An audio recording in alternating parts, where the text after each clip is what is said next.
Mereka pulang ketika sore menjelang. Dita baru merasa lelah, tapi mereka tak kelaparan karena Dennis mengajaknya makan di salah satu warung yang menyediakan beberapa jenis nasi. Warung itu biasa didatangi oleh petani kopi di sana. Begitu sampai di villa, Dita bergegas mandi. Karena Dita menguasai kamar mandi di dalam kamar, Dennis mandi di kamar yang lain. Saat Dennis selesai mandi dan masuk ke kamar, Dita belum juga keluar. Dennis berniat menunggu di luar. Sebelumnya, ia memasang charger pada ponselnya dan meletakkannya di nakas. Ada bungkusan lain di atas nakas tersebut. Dennis melihatnya. Itu adalah 2 pek pembalut berukuran sedang.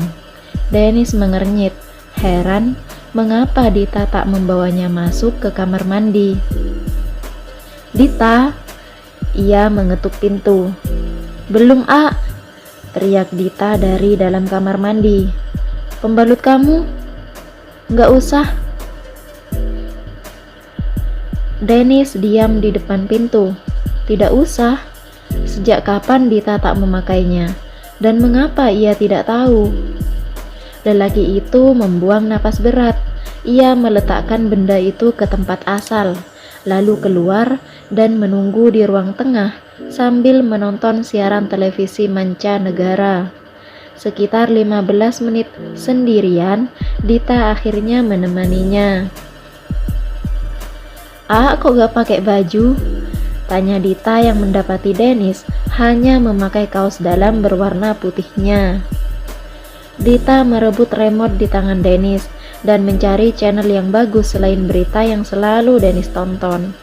Ia sampai pada acara drama luar negeri yang hanya berisi beberapa episode sampai ending.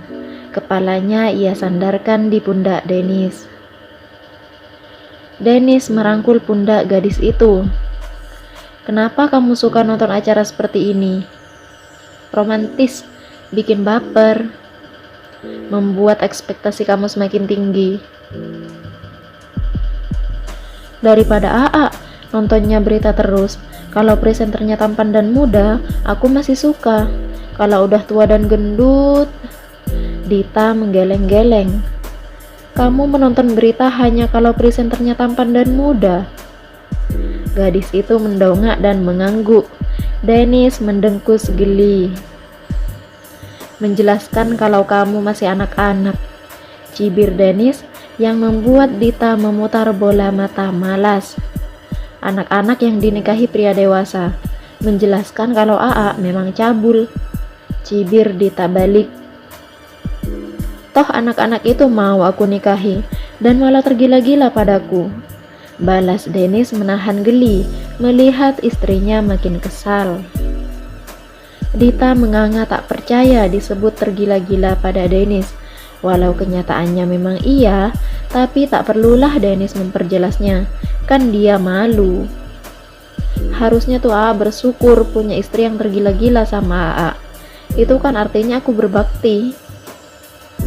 Anak perempuan memang gak pernah mau kalah kan?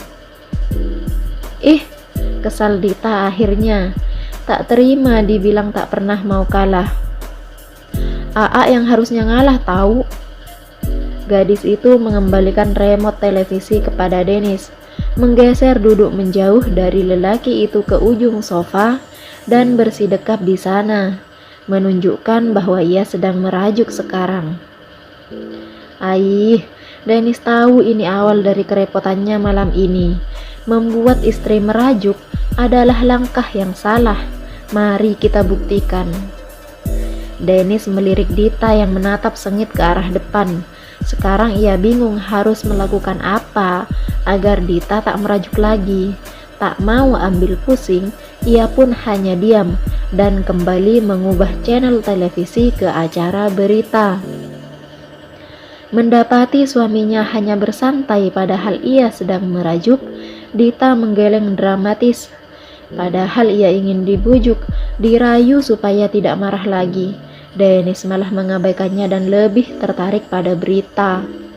Dasar gak peka, Rutuk Dita berbicara sendiri. Kalau marah-marah bisa cepat tua, tegur Dennis akhirnya. Gimana sih? Istrinya ngambek bukannya dibujuk kek, dirayu kek biar gak ngambek lagi. Lah ini malah. Dita menghela napas lelah. Saya kan mana tahu harus apa, Dita. Dennis menggeser duduknya mendekati gadis itu. Coba kamu bilang mau apa, biar saya lakukan.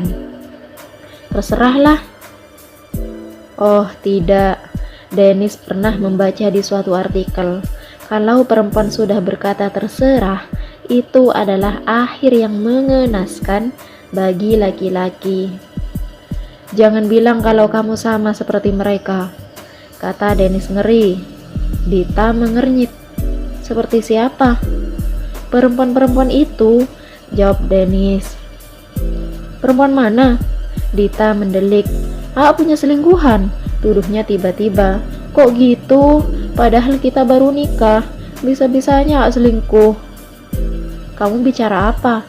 Tanya Dennis heran. Saya baca di artikel, kalau perempuan sudah bilang terserah, itu artinya pertanda buruk bagi para laki-laki.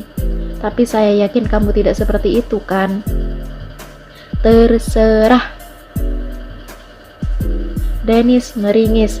Ternyata sama. Baiklah, mari kita kabulkan keinginan Dita.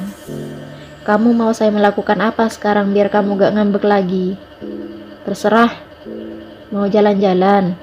Dita membuang muka. Terserah. Dennis mengangguk-angguk. Katanya, kata terserah dari perempuan itu bisa berarti jawaban iya. Baik, ayo kita jalan-jalan sambil cari makan. Kebetulan saya pengen cemilan. Terserah. Memangnya kamu gak mau ngemil? Ya terserah, jawab Dita masih cuek. Kan cuma mikirin diri sendiri. Kok bisa? Ya gak tahu. Sekarang Dennis memegang kepalanya, mulai bingung harus menjawab apa lagi. Kenapa perempuan ribet sekali? Kalau langsung mereka katakan mau apa, kaum lelaki tidak perlu susah berpikir dan mereka tidak perlu berdebat begini. Saya tahu yang jual cilok di sini. Ayo kalau mau beli. Beli aja sendiri. Dennis pun mengangguk. Ia mematikan televisi dan beranjak ke kamar. Dita hanya melihat suaminya dengan heran. Apa Dennis sudah menyerah untuk membujuknya? Dita melihat Dennis yang keluar dari kamar dengan memakai jaket. Lelaki itu bergerak menuju pintu. Saat Dennis membuka pintu, Dita segera bersuara. Mau kemana? Dennis menoleh. Beli cilok. Kamu mau titip sesuatu? Dita langsung menghunuskan tatapan kesal. Kok aku gak diajak? Terserahlah. Putusnya lantas berlalu ke kamar sambil mengomel. Dennis hanya menggaruk kepalanya yang tak gatal. Bukankah tadi ia sudah melakukan segala cara untuk membuat Dita tidak ngambek? Ia sudah membujuk gadis itu dan merayunya pula. Tadi juga Dita berkata beli aja sendiri kan? Kok sekarang malah berkata bahwa gadis itu tak diajak pergi? Kenapa pula bukannya reda kekesalannya, Dita malah terlihat makin kesal? Apa gadis itu mau beli sesuatu yang lain, bukan cilok? Terserahlah.